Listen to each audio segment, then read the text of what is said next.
Hello, leaders. Welcome to my 14th Nelson HR report. I plan to come on every month to keep you up to date with HR hot topics. Now, if you want to make sure you're informed every month, click subscribe so that you'll get a notification every time I come on and you'll stay up to date. Now, this particular Nelson HR report comes at the end of the year. And at the end of the year is a good time to make preparations for the new year. Oftentimes I tell my clients, hey, it's a new year. Let's make sure we're compliant. Let's make sure that our practices, policies, and procedures are efficient. And also make sure that we don't have anything going on that's simmering.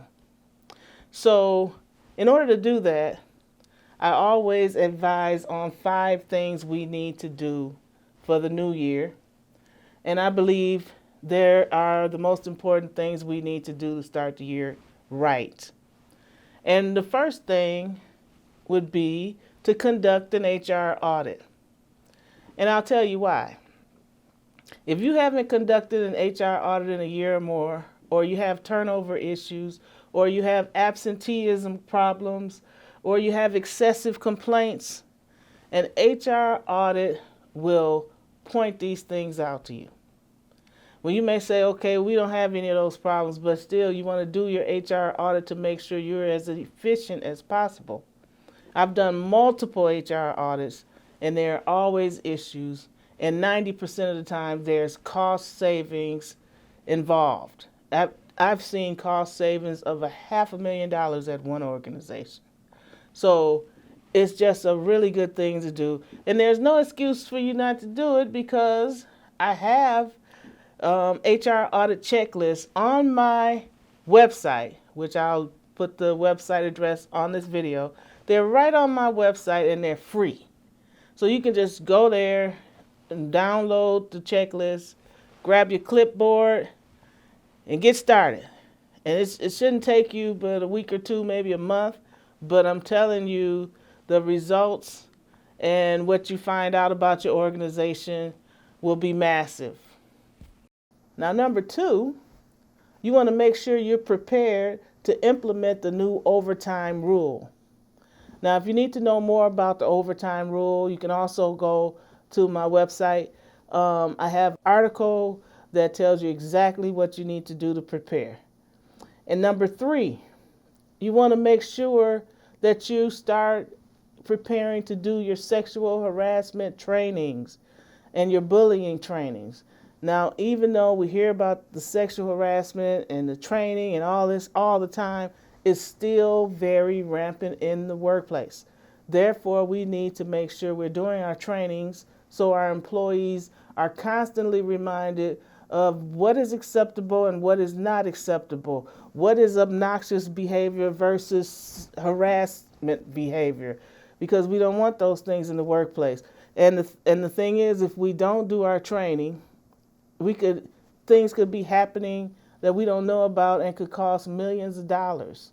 For instance, just to mention the HR audit again, I was conducting an HR audit for a company and found out there was a harassment situation going on for a year. And I had to stop the audit to do an investigation. And thankfully, this organization dodged a bullet that could have cost millions.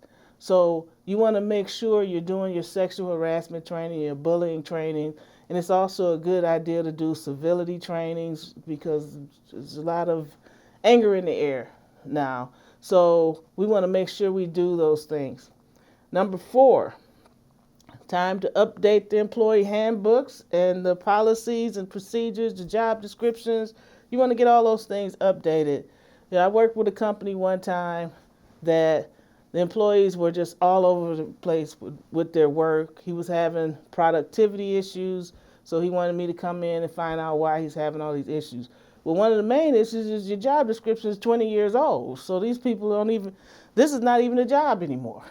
So you want to make sure, and it also updating your job descriptions, for instance, can also help you If a person goes on FMLA, you can send a copy of that job description so the doctor will know exactly what they do, and he'll be able to, if he has to do whatever the person is able to do or able to work, he can define that more closely by looking at the job description. And also it helps you to make sure if you ever had a litigation issue, you can say, well, this was their job. You don't want to bring anything in there real old and they'll say that, well, they didn't know what to do. Now, number 5 is very important. You want to make sure your managers are trained and they are properly trained to know how to monitor the workplace. And some of the things that managers should know and must know, in my opinion, they must know, be trained on the areas of job discrimination, overtime, minimum wage, FMLA, age discrimination.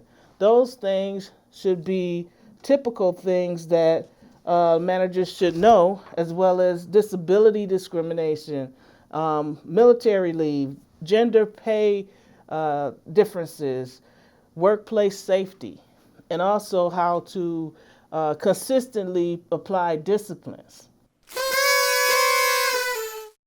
Now I want to talk to you about holiday parties. It's that time of year. A lot of employers say, hey, I want to do something for my employees. We've had a pretty good year, so we want to have a holiday party.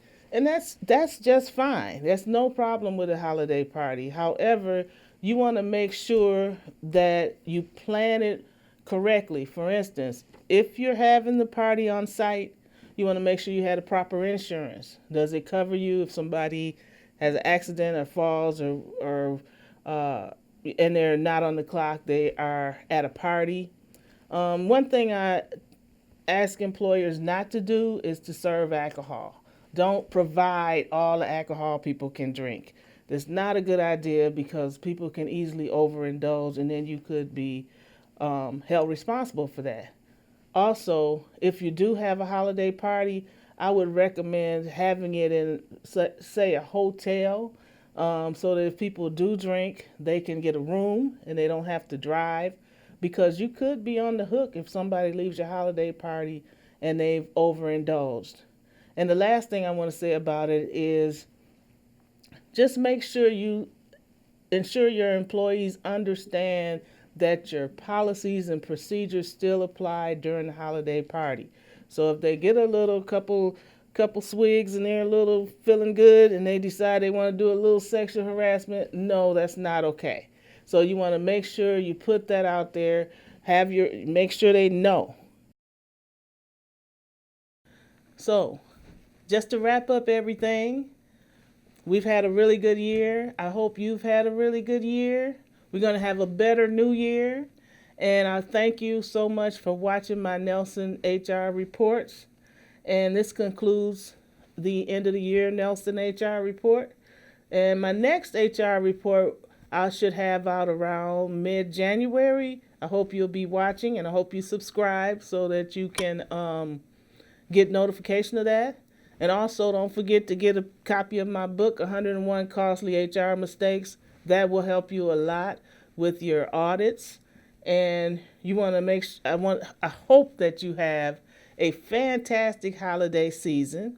And remember to have fun, enjoy your family, be safe, and conduct your HR audits. See you next time. Learn how to protect your organization and improve your bottom line. Get your copy of Vanessa's book, 101 Costly HR Mistakes and How to Fix Them. Her book is packed full of real-life experiences and available to you now at Amazon.com or NelsonHRReport.com.